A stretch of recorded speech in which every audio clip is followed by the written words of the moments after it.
Good morning. It's Freedom Talk with Phil. I'm Phil Parrish, also candidate for governor of Minnesota in 2026. Let's talk a little bit about what's been happening on the campaign road. We're all buckled up. The dash cam is on. And let's see if we can talk about some very important observations over the last several months, but especially in the last few weeks. I mentioned a gentleman that I met a couple of Tuesdays ago who really impressed me. But the thing that was on my head and heart that caught my attention, you'd say the Holy Spirit was at work just helping discern what was going on and what the important message was. And it became very clear to me that one of the things I see people do wrong is because of how they look, how they appear to be, or how someone perceives another person, often shuts down the willingness to listen or the conversation in general, because someone may or may not be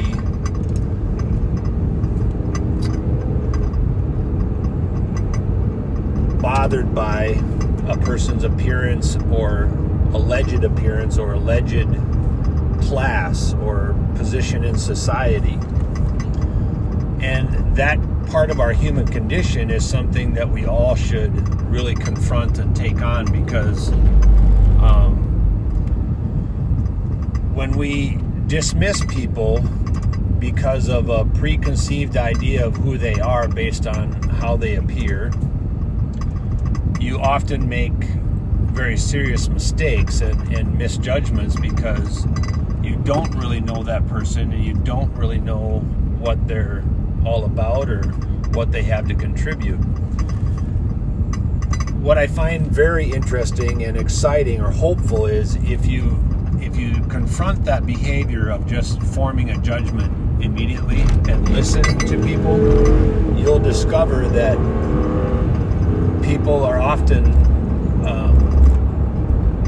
have a lot of good things to say, and if you don't listen, if you form a false conclusion or a false judgment, you're not going to get a chance to hear what they have to say. So this particular gentleman, he and his wife both tipped me off to a really interesting connection to some fraud issues here in Minnesota. Just another example of fraud. And I started doing some research, and it turned out to be accurate that there's a very serious problem with this particular subject he brought up, which I've already written about and already published. But that piece of data isn't the point of today's Freedom Talk. Today's Freedom Talk, and actually connected to the title of my program, today's Freedom Talk is more about really emphasizing that freedom to listen, that freedom to speak, that freedom to hear other people. And we have a society that has we've allowed it. You can blame others for the ills of our daily activities or the ills of our daily choices, but ultimately we're personally responsible for our daily behaviors and choices. And we've allowed a small group of people in Minnesota to control the narrative, to control the information, to dominate the information, to dominate the space, and not hear or see the people that need to be heard and need to be seen, because they have a lot to offer. Sometimes, many times in my life, the most intelligent people I have come across are people that the so-called popular crowd, or so-called successful, or so-called people, they would reject and not listen or condemn even or cast out someone that actually has something very valuable to contribute to our community. And this becomes a very obvious observation if you stop and listen and take the time to hear and think and see what people have to say. Of course, there's conversations that take too long to get to the point, or you get annoyed with a particular subject, or the person's anger gets in the way of the message and you can't see or hear through it because you're kind of put off by their anger or hostility or how they look or how they behave. But if you can get through the noise, if you can get through the fog of what's going on with that person and try to hear what they're really saying, oftentimes you will find very good information. You'll hear very good information. The Holy Spirit will start talking to you, and you'll discern the valuable parts of the conversation, and you'll get through the noise. So I wrote this piece today. So in the program's title today is actually the title of a piece I wrote today that I'm very happy with, because it helps me to express something that I'm seeing and feeling. All my life I've felt this way. All my life I've understood or perceived these things. But it's only, in recent years, through age and maturity and through just a willingness to keep improving and keep listening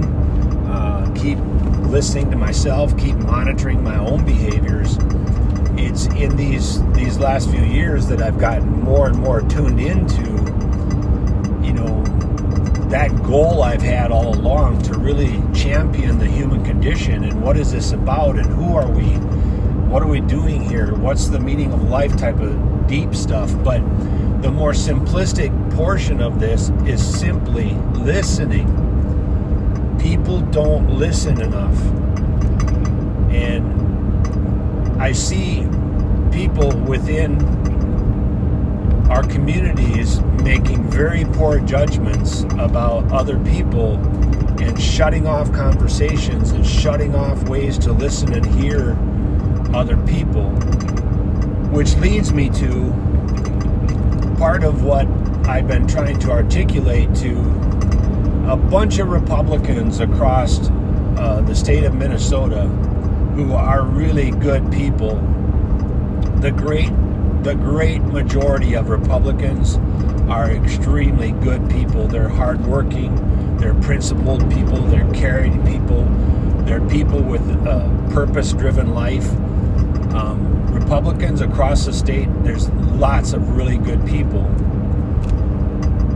Democrats across the state, there are plenty of good people that call themselves Democrats as well.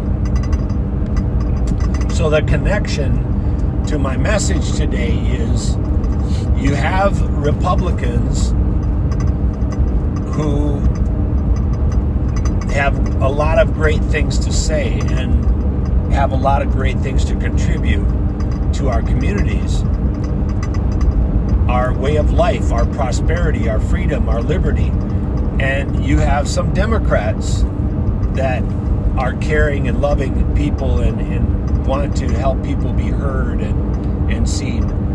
But what we've allowed to happen, Democrats and Republicans, is we've allowed a very small group of people to control the narrative, to make noise, to make fog. You can't see or hear the truth about us, we the people. You can't see or hear the truth about every walk of life in Minnesota, the things that are going well, the things that are going poorly, and the actual reasons why they're going well or reasons why things are going poorly. You have a small group of people who are so interested in just winning at any cost. They'll spread lies, they'll twist narratives, they'll use emotional extortion to get people to perceive or believe in a particular topic. These behaviors are the enemy. People aren't the enemy. There are people among us who are consciously the enemy. They're consciously evil. They're consciously ill-intended. They're consciously hateful and vengeful. There are people among us who are evil, and their behaviors represent evil. But the behavior part of it is the evil part. The behavior is the enemy. We can be as guilty of that behavior as anybody else. Those who are righteous can easily become unrighteous if you start to demonstrate and exercise a behavior that is unacceptable and inappropriate and unhealthy. If you exercise a behavior, consciously choose the behavior to continually go down the road of a particular subject, a particular judgment, a particular perception, and you start to perceive that it's clearly unhealthy and inappropriate and the judgment is wrong, but you persist and go on and on and on, that is a behavior that is ill-intended, and it's a choice you're making. It's not something that someone's doing to you. It's not someone forcing it on you. You are making a conscious choice to participate in a behavior that is not well-intended and not healthy. So this connects to these conversations myself and others are starting to have as well across the state.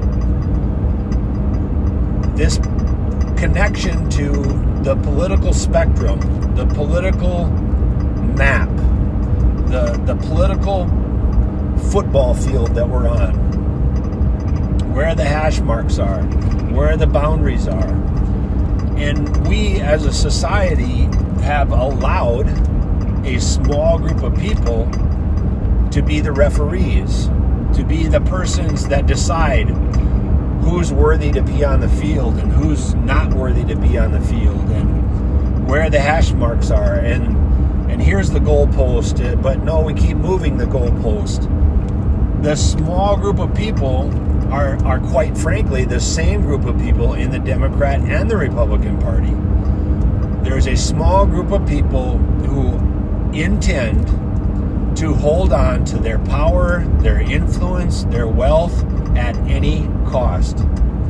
Once in a while, they'll do something to give you the perception that there's ultimately a greater good, or they'll give you the perception that it's ultimately for your benefit, even though somebody got a little more benefit than other person, and they can justify all kinds of ways to go down slippery slopes. But this same small group of people, they're a minority of the people. The greater majority of people in Minnesota are good, decent, hardworking, kind people. And the biggest mistake being made is the people who are kind of in the middle, not quite sure of things. They're too quick to listen to those loud, noisy, inappropriate people, and they're not stopping and listening to the people that might be perceived as someone you don't really want to talk to, or someone that's annoying, or someone that's angry. And people in the middle of the road who are just kind of not wanting to stick their neck out and not wanting to rock the boat, so to speak. It's too easy to dismiss people that have something very valuable to say. And that's extremely sad, and that speaks to the human condition, because in our human condition, yes, we're all the same.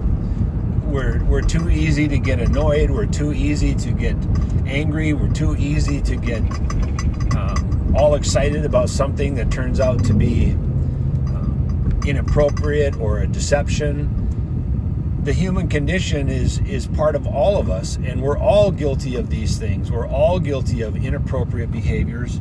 We're all guilty of positive behaviors. and I meant that the way I said it. We're guilty of positive behaviors and we're guilty of negative behaviors. When you have a positive behavior, own it. Be guilty of it. It's a positive behavior. Get on it. Do it over and over and over again. When you have a negative behavior, own it and correct it. Behaviors that lead to unhealthy and inappropriate decisions,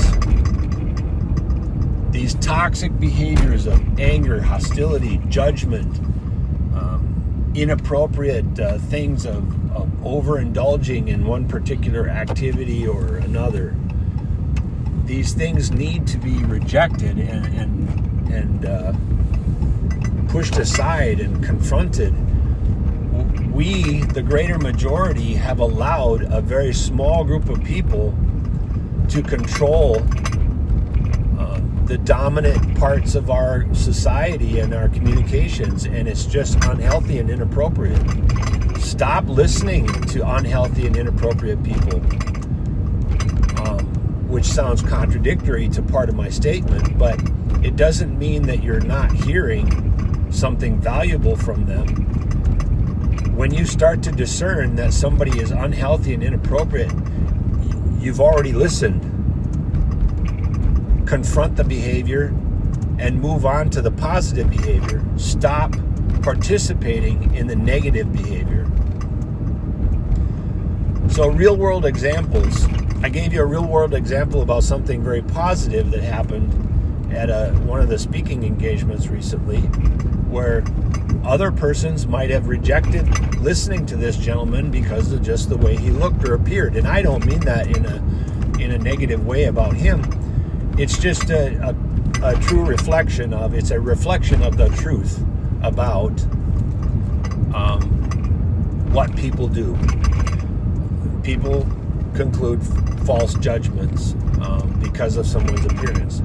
Another real-time example is this whole mess in Minneapolis and how bad things are getting. The press has propped up this alleged mayoral candidate, which I don't even need to say his name. I can't even say his name right now because it's just interesting how the press and the pundits have said his name so much now, I've actually forgotten his name, if that makes any sense. But the name I do remember are people like Laverne Turner.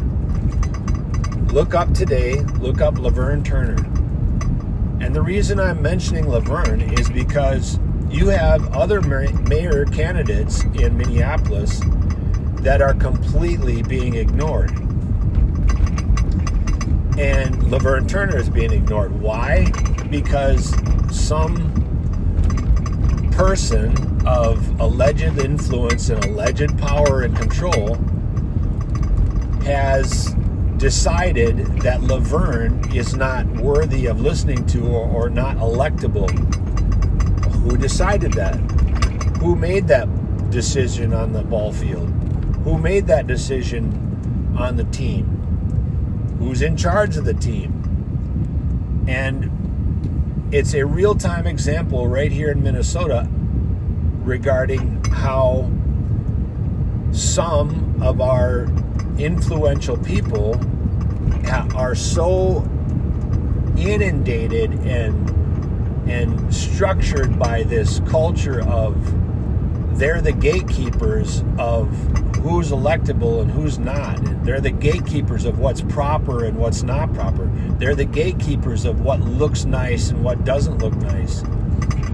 And we the majority of people have allowed them to get away with this.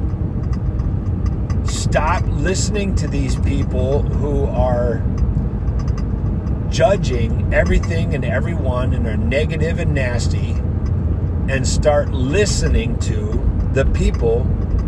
Do the opposite of what these people say. Go and find the opposite of what these leaders or alleged influencers or alleged leaders of our communities. Go and do the opposite of what they say. Start finding the candidates, start finding the people, start finding the messages that these allegedly experts don't want to listen to and don't want to give you the opportunity to hear from.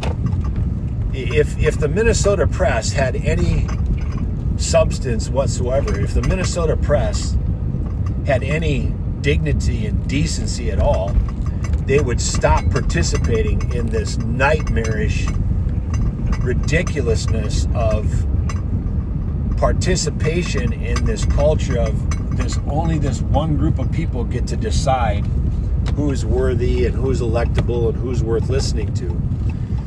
If the Minnesota press actually had some decency and dignity, they would start confronting their own behaviors and start going out and publishing how to run for office, publish who's running for office, publish how they're trying to get the message to people, grab onto and embrace everything that they're doing to try and get the message out to people and how.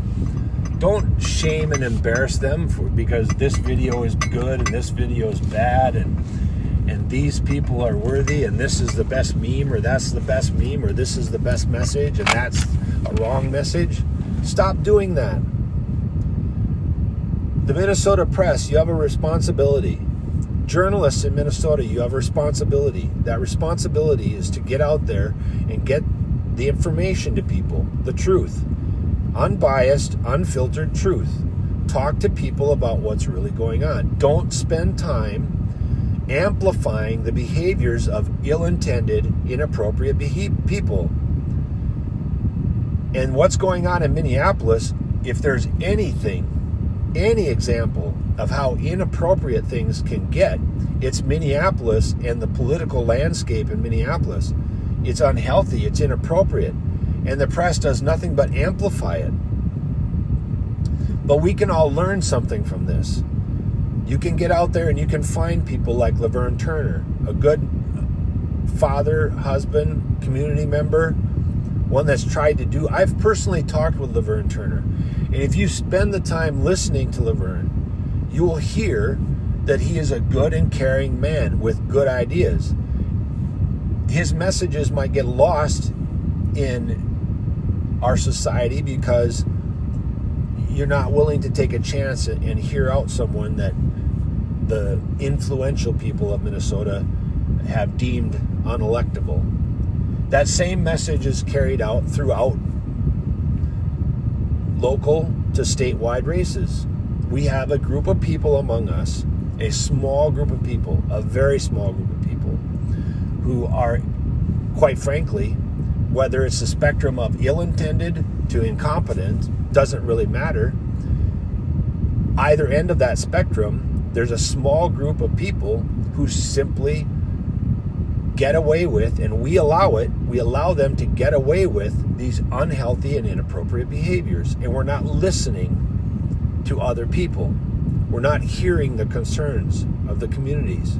We're not hearing the concerns of our brothers and sisters standing next to us every day. They get away with rejecting people that deserve to be heard. They get away with rejecting and pushing out people because of the way they're dressed or because of the way they look, because of tattoos or earrings, because of particular clothing, or maybe they work so hard that when they finally come to a meeting, they just got out of the field or they just got out of the barn or they just got off of the factory floor and they're not dressed like you are, or they don't smell like you smell. Is it really that hard to put aside these false perceptions and false concepts and step back and take a deep breath and listen to people? Understand where they're coming from and why? It's really not that hard. So for you ill-intended people, negative all the time, nasty, wicked statements online, wicked statements in person, secretly hiding ways to get at people and get back at people or control the narrative, God forgive you. I pray for you. But for the great majority who are decent, caring, loving people, your voice matters. You are not alone. And the greater majority are just like you. I'm asking us, the greater majority, to stop allowing inappropriate, unhealthy people to control the conversation and control the information. I'm asking you to help me stop listening to these unhealthy and inappropriate people and their false judgments and their false conclusions and their fear for profit narratives, their fear for profit agendas, their fear for profit products. Stop participating in them. Stop participating with them. Get your neighbors together. Understand you will have differences. You won't all have the same message, but if you stop and listen, the greater majority have a very similar message. And that message is of kindness and decency and respect and a willingness to help each other. That's the true message, and that's the true majority. The minority among us who participate in these unhealthy and inappropriate behaviors have gotten away with it for too long. We can do so much better. This is Freedom Talk with Phil. I'm Phil Parrish and candidate for governor of Minnesota in 2026. I encourage you to get out there and find the candidates in your communities. Everything from your school board to state offices, especially the Attorney General coming up this coming year, the 26th, and all the statewide offices that are open this coming year. I hope you support me. I hope you get it to my website, parishformn.com. I hope you contribute, because the only way we are going to get this message across to the state is to actually support someone like myself and other candidates like me, and that's going to take time, talent, and resources. And for me in my campaign, if you have time, contribute the time. Get online, do something positive. Don't do negative stuff, do something positive. If you have the talent, create a video, create a meme, create a message, write, interact with people. If you have the treasure, even $1 towards the campaign will help buy flyers, banners at the fairs coming up, and other communications. I personally, if I was to tell you how much myself and my supporters do on a complete volunteer basis, if someone was to pay for all the efforts of my team and my volunteers and the people that have the time and the talent, if someone was to pay for that, we would have spent hundreds of thousands of dollars doing what I do. But we don't, because we're volunteers, and our time and talent is very important and it's meaningful. We don't need hundreds of thousands of dollars to do programs like this on my Freedom Talk with Phil. We don't need hundreds of thousands of dollars to travel back and forth in a car and in reimbursement. We don't need that. What we need is time, talent, and treasure. Things that help me purchase flyers, and it supports your local community because I'm using all Minnesota-based companies. Purchase things for banners for fairs that are coming up. I'm at Farm Fest, I'm at Steele County Fair, I'm at State Fair, I'm at several picnics coming up. And these flyers and these banners are very helpful for people to get the message. Very soon on the website, you're going to be able to buy t-shirts and hats, and that helps support the campaign. So again, the message today is about confronting unhealthy and inappropriate behaviors and getting the message out there for my candidacy, this team, getting a chance to see you and talk to you, and also encouraging you to find candidates that are positive and appropriate and have a good message. Turn off your biases, turn off your false judgments, and start listening to people and finding people, and amplify the positive messages, amplify the positive parts of what's going on. Stop participating in amplifying the negative. It's simply inappropriate. It's unhealthy. It doesn't help your community. And for you gatekeepers out there who believe you are the people that know better who's electable and unelectable, God forgive you. I pray for you. I have no ill intent towards you. But honestly, I'm asking you to stop. Those of you that just do it because that's the way you know nothing better, just stop. those of you of actual ill intent, I pray the Holy Spirit convicts your heart of how evil and sick and unhealthy you are. Let's end on a positive. God bless you. It's a beautiful Tuesday, and terrific Tuesday it is today. I hope to see you on the campaign trail soon. I hope this message reaches a lot of people today, and it's meaningful and uplifting to people, because the greater majority are just like you and me. That is the greater majority. The unhealthy, negative people among us are a very small minority, and stop participating in their chaos and negativity. God bless you all. God bless Minnesota, and God bless America. Thanks for listening.